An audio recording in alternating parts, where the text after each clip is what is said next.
This is part one of the 2021 TE300i Husky complete motor rebuild.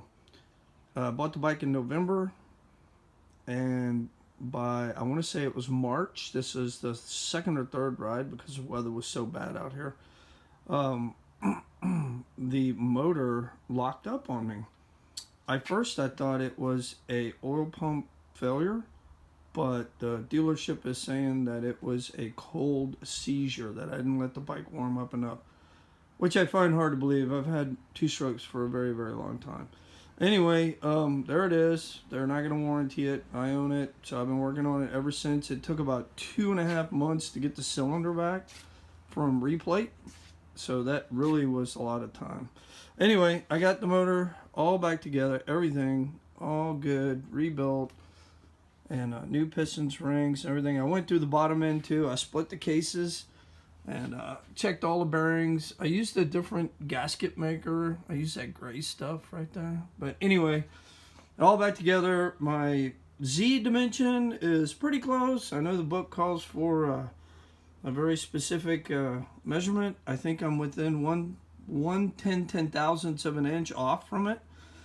And the X dimension up on top I struggled with. I think I'm there, right? So 4 thousandths of an inch, which it calls for, I think, or almost 39 10/10,000ths. Anyway, I'm like super close. If I'm not there, I just can't find, I find it hard to believe that 1/10,000ths or 10/10,000ths of an inch would cause the motor to detonate and overheat. On my 96 CR250 over there, I shaved off 35 thousandths off the head to really wake the motor up, and it really did a good job. So I'm on the tighter end of that.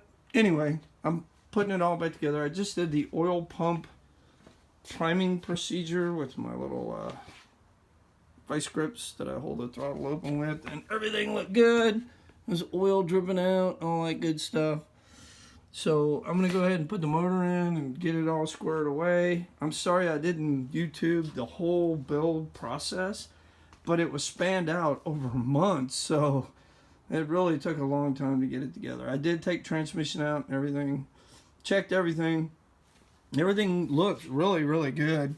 And I did also seal up, I don't know if you can see it or not, seal up where the spooge comes out, I guess, where that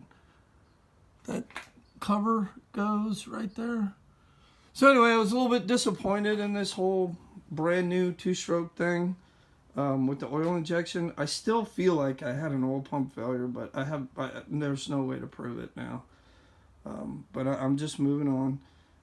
I think the total build and everything, after I'm all said and done, is somewhere in the neighborhood of like $800 after all the parts and getting the cylinder replated and all that. Maybe not quite that much, but it sure feels like I don't have any receipts to. I really wasn't keeping track. I did buy a radiator fan. I'm gonna do the radiator fan with the switches and all that good stuff. Got it all set up right there.